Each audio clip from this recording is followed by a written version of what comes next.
Jurassic Park. If there's any one of Spielberg's franchises that have gotten really popular, it's easily these films, especially with the original.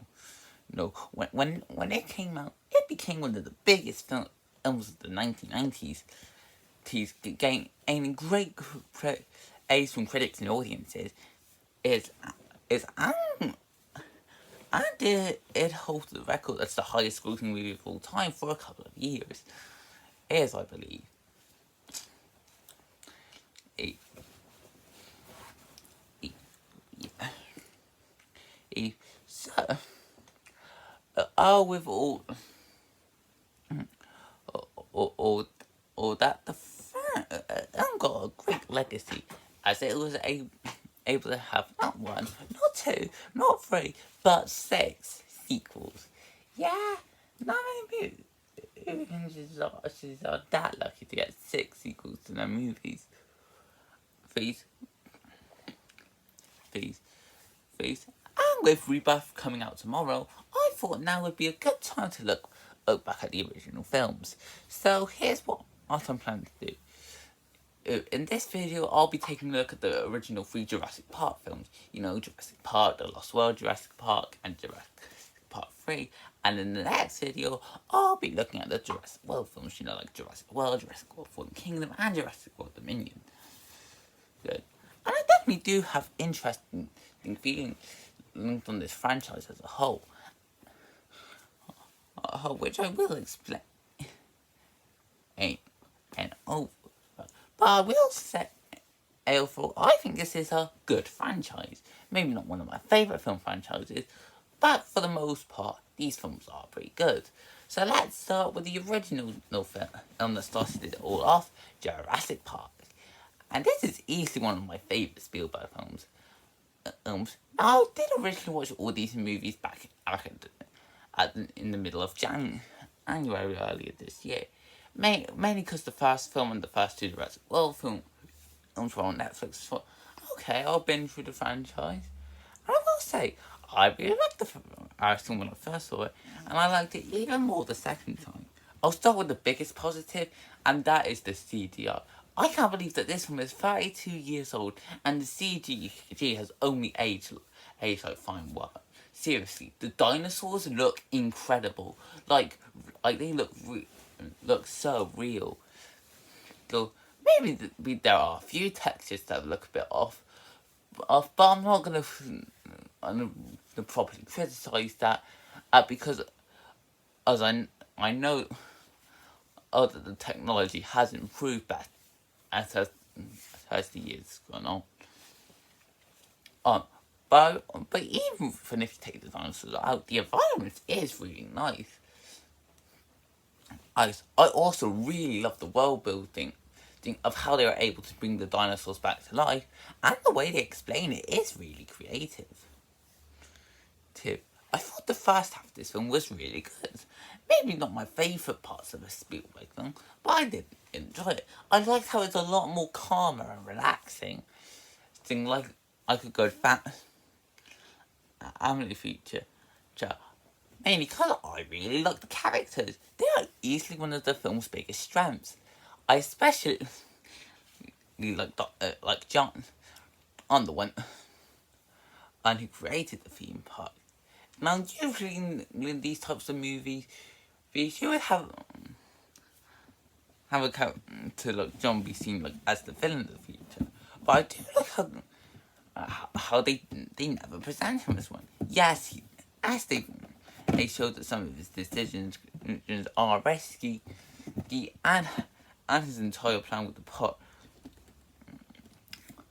does have a lot of burden and problems to it. But it does. I show that he does start to care about the people, especially his grandchildren, and that he really likes and definitely cares for. I also think Alan Rockwell was the film's protagonist. This a strong character and was great as the lead. When I first saw the film, I'll admit I wasn't so huge on the kids. I thought they were okay, but they weren't my favourite characters. But when I watched this one for the second time, I was like, you know what? They grew on me. Like, yeah, they're not my favourite characters, and I do think the film might be better off without them, but I do still think they are pretty decent. So I really like this one boy who's a huge fan of Alan. Then Alan tries to get rid of him, but the boy says, I'm going to whatever car you're going in. So he tricks the boy thinking he's going in one car, and then closes the door and goes into the other car. I was like, okay, that's really funny. I also like how the humour is subtle. Nothing outright hilarious. Yes, but there were enough of that did get me a few chuckles. Of course, especially from Dr. Ian Malcolm. He's just a fun character. So the way he's passionate about chaos theory. And I don't think he would have been in such an enjoyable character if it wasn't for all the fun and entertaining performance by Jeff Goldblum.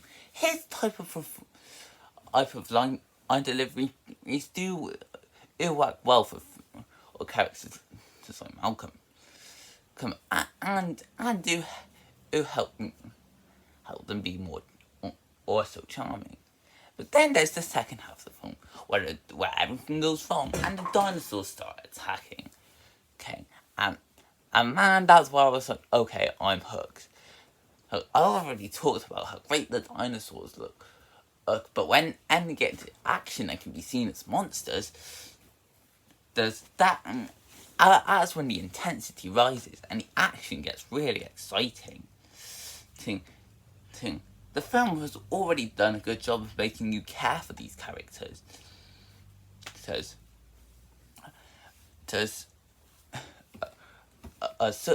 You do want them to survive, either escape the dinosaurs, but you also want to see the dinosaurs because as they can be great a threat.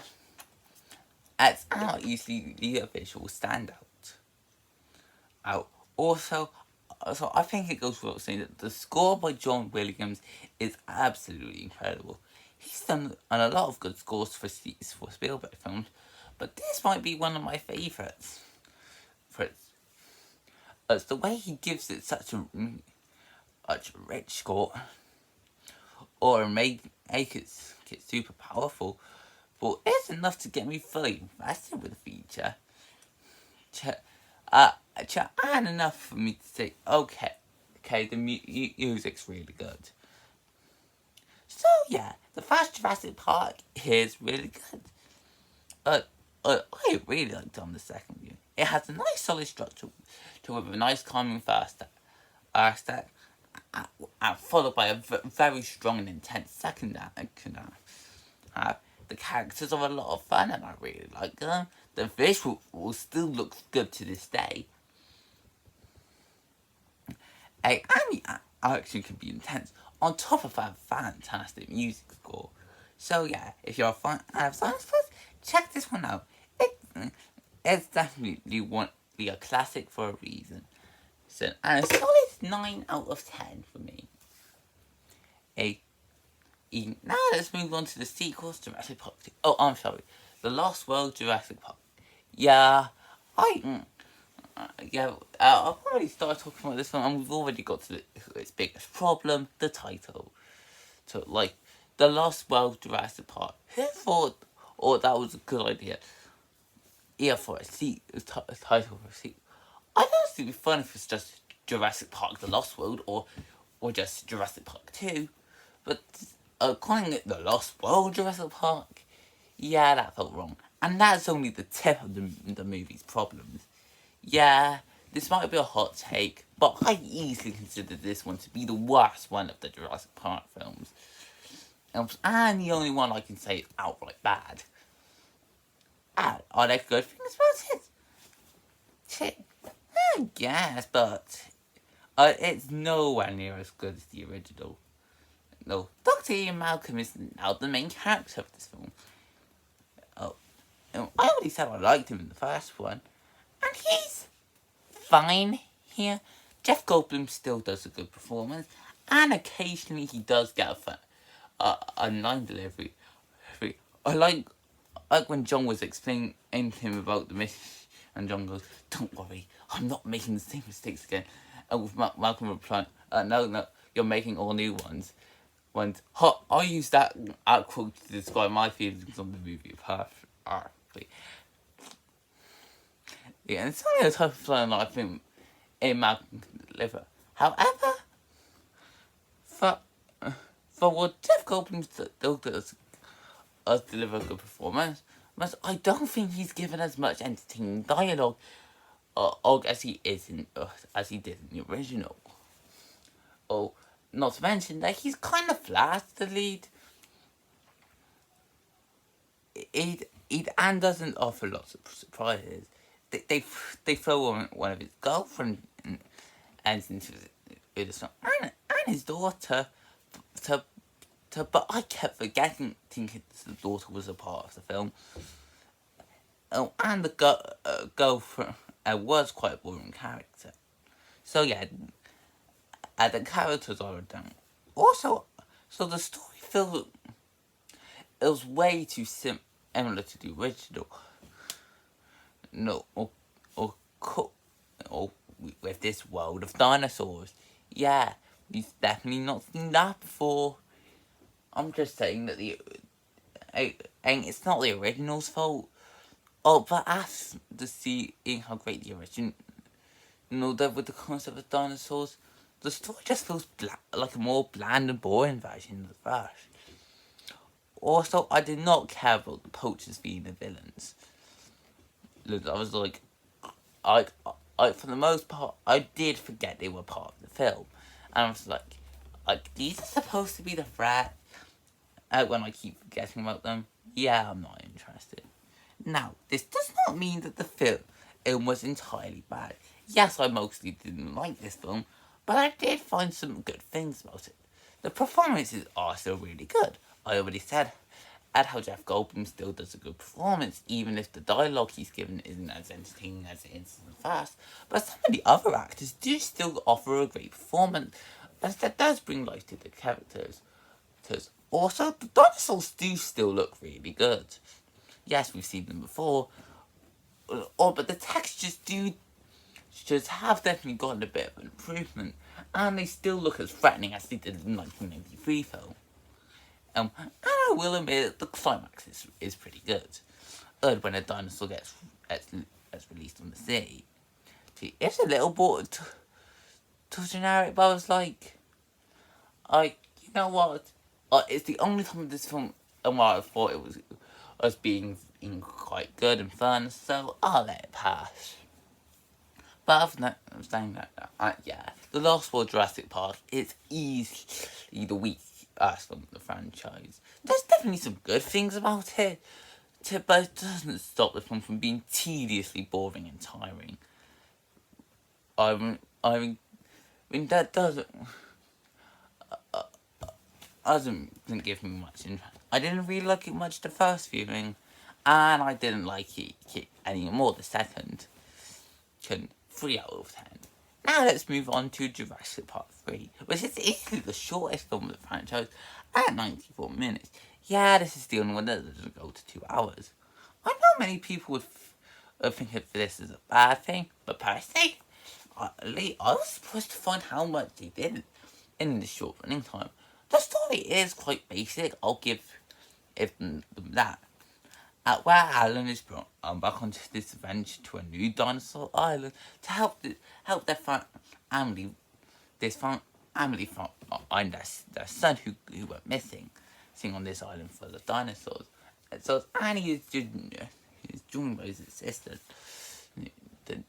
The story is quite generic and was not enough to get me fully invested with it. Also, while I still like Alan here, and I'm glad he's back to being the main character, I don't know if it's just me, but he feels way too similar to Indiana Jones. Oh, this could be just a me problem, but with his hat and the type of attitude that comes from his performance. I feel it'll like you. The director was just trying to make anything like Indiana Jones 2.0. Oh, but still, the other characters are pretty good. They're not the most enjoyable characters for a Jurassic Park film. But I was like, you know what? I'm invested with them, and I mostly think they are okay. And the storytelling does get a lot better. I love how this film really rises the intensity of the dinosaur attacks. They feel bigger and more or exciting than they have before. Or yes, we've had some exciting moments in the other films, but the moments in this one just feel extremely epic and exciting. Also, the score is still quite good. I think John Williams still did the score for this one, but I'm not entirely sure. But either way, the score is pretty good. And the dinosaurs still look really intense as an action pack. This is probably the film in the franchise I have the least to say about. But that doesn't mean it's bad. In fact, I will say that Jurassic Park 3 is actually pretty good.